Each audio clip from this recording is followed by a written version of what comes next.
Mehdi Karsala, bonjour. Vous êtes conseiller stratégique pour le numérique à la Direction générale de l'enseignement supérieur et de la recherche. Donc c'est une nouvelle fonction qui a été créée récemment.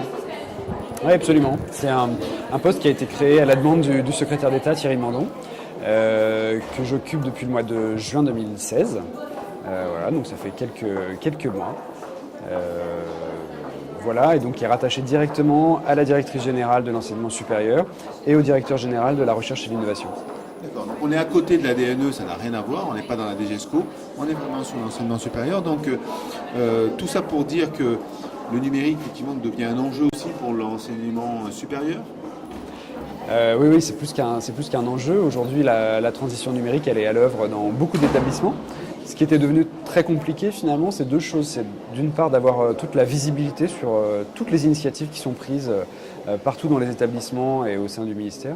Et puis d'avoir la lisibilité aussi. Essayer de comprendre qu'est-ce qui est important, qu'est-ce qui ne l'est pas, sur quels critères on prend des décisions, quels arbitrages faire.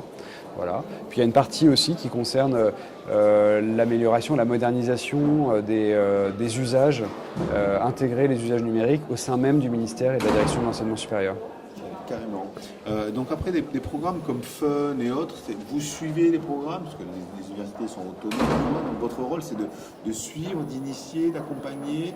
Est-ce qu'on va avoir, alors ça vous démarrez, hein, donc j'imagine qu'en termes de structuration il n'y a pas beaucoup de choses, mais il y a des financements possibles. Oui, c'est un bon résumé, c'est-à-dire qu'on est à la fois initiateur de certains projets, on est incubateur de certains projets. Donc Fun qui a été incubé au ministère en 2015 de mémoire, qu'on continue de suivre. Je suis moi-même administrateur au sein du conseil d'administration de Fun, qu'on continue de subventionner aussi et donc de piloter d'une certaine façon. Il y a des projets qui sont en cours d'incubation. Il y en a un qui s'appelle Pix par exemple, qui est une super plateforme d'auto-évaluation des compétences numériques, donc là aussi qui est incubée au ministère et qui va sortir sous la forme d'une entreprise publique. Donc on a vraiment ce rôle à la fois d'incubateur, ensuite coordonnateur des différentes initiatives qui deviennent autonomes mais qu'on ne lâche pas complètement dans la nature.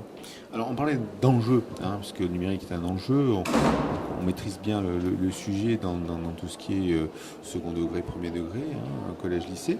À l'université, est-ce qu'on est sur un autre niveau d'enjeu ? Je ne sais pas si c'est un autre niveau. Les enjeux, au sens premier du terme, ce qu'il y a à gagner, ce qu'il y a à perdre, ils sont à peu près du même ordre. On sait qu'on a absolument besoin de faire monter en compétences sur le numérique l'ensemble des étudiants. On ne peut pas laisser les gens au bord de la route, ça c'est absolument catastrophique. Et puis on a aussi deux enjeux qui sont d'ordre numérique, mais là au sens premier du terme, c'est-à-dire de chiffres, aux deux extrémités. On a la massification de l'enseignement supérieur, il va falloir faire face à un nombre croissant d'étudiants, qui est plutôt une bonne nouvelle, il ne faut pas l'oublier, on a toujours tendance à être alarmiste, mais c'est une super bonne nouvelle. Et puis, à l'exact opposé de cette échelle, le numérique peut être aussi extrêmement utile pour faire perdurer des matières, des disciplines rares, des matières avec peu d'effectifs ou des effectifs extrêmement distants un peu partout en France. Et voilà, c'est sur ces deux axes-là qu'on a beaucoup à gagner et à perdre si on loupe la marche.